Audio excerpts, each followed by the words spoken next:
Welcome back to Stillwater's Counseling's video series. It's Charlotte Harrington, LLMSW. Today's video is the importance of emotional validation, a topic that I'm really excited to talk about. I would like to start the video by saying that expressions of emotions vary greatly across people, all influenced and defined by our specific families, cultures, and life stages, and more. And each family individual has a unique set of values and ways of approaching how they express their emotions and what they deem appropriate. So this video is by no means trying to tell you how or what to think, and we definitely appreciate the unique way in which everyone expresses their emotions. I'm simply offering a different perspective and some general guidelines to the importance of validating emotions for yourself and for the children in your life, maybe other adults as well. So as we navigate the challenges of this year and this pandemic that is still ongoing, it's more important than ever to take some time to consider how emotions are impacting our behavior and our relationships, as well as our mental health. Kids are navigating a more complicated environment, potentially than ever before, and some of these feelings are going to show up as behaviors. All behavior is a form of communication, especially with children and teenagers, and it's important to understand more deeply and take a second to look and see, what is my child or teen trying to tell me with their behavior? What emotions may they be experiencing that they don't quite have the words for? And how can I, as an adult in their life, begin to help them understand and validate how they're feeling so that they can work through it in a healthy way? So yes, not only is it our job to listen to the children and teenagers in our life, but to help them understand and validate so that, again, they can work through that. I said that twice purposely because it is so important.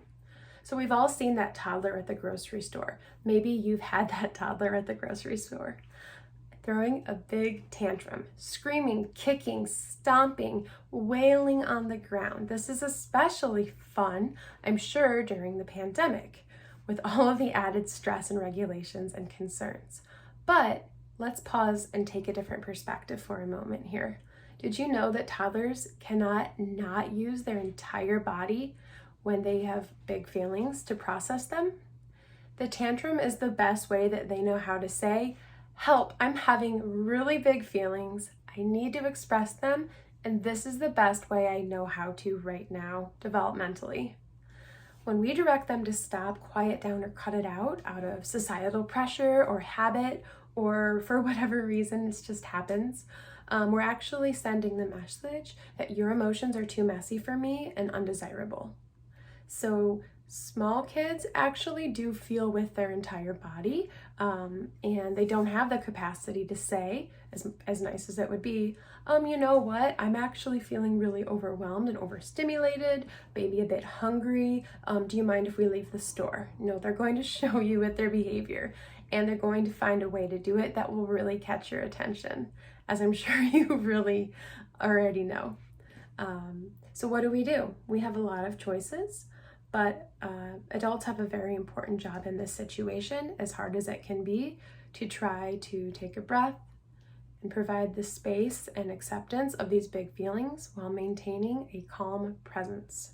You could say something like, "Wow, you're feeling really overwhelmed right now. You're having big emotions. I'm here. You're not alone." And you could even say something like, "How can I help? We could go outside and get some fresh air, and then we'll come back in when you're calm." That is a very, very open, you must stop right now way. And I actually do recommend this because it can help the child move through the emotion more quickly. When we allow feelings and give space for them, they usually tend to regulate a lot faster. So this also builds trust. It sends the message, it is safe to feel what I feel, whether you're sending that message to yourself, to a partner, or to a child. It also teaches us, I know that this person can handle my emotions, and I can also handle my emotions. I have options. My emotions no longer need to control me. Feeling understood means feeling connected. Imagine what this can do for mental health. Remember, we are aiming to help children understand and express their feelings. This helps them regulate and move through them in a healthy way. Simply acknowledging goes far and takes the pressure off of us as adults to fix, criticize, or change the situation immediately. However, this is always easier said than done.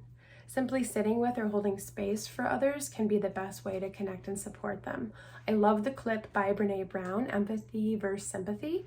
It's a perfect example of this, and I'll post it in the comments so that you can check it out later. It's a very quick animated video, and I do recommend her example of sitting with someone while they're feeling something.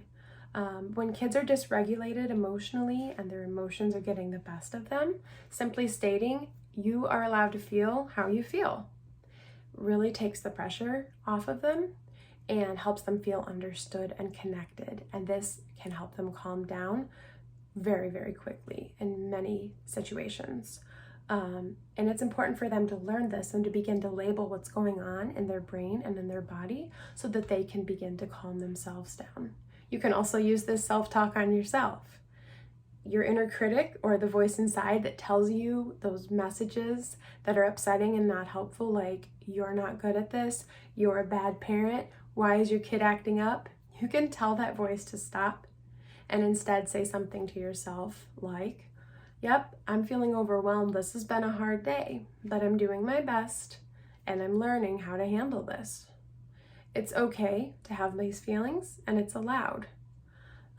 Finally, modeling this behavior out loud for your child is a great way to show them how to handle these more messy or big emotions. Try doing this in front of your child. You could say something like, "Wow, it's been such a chaotic day.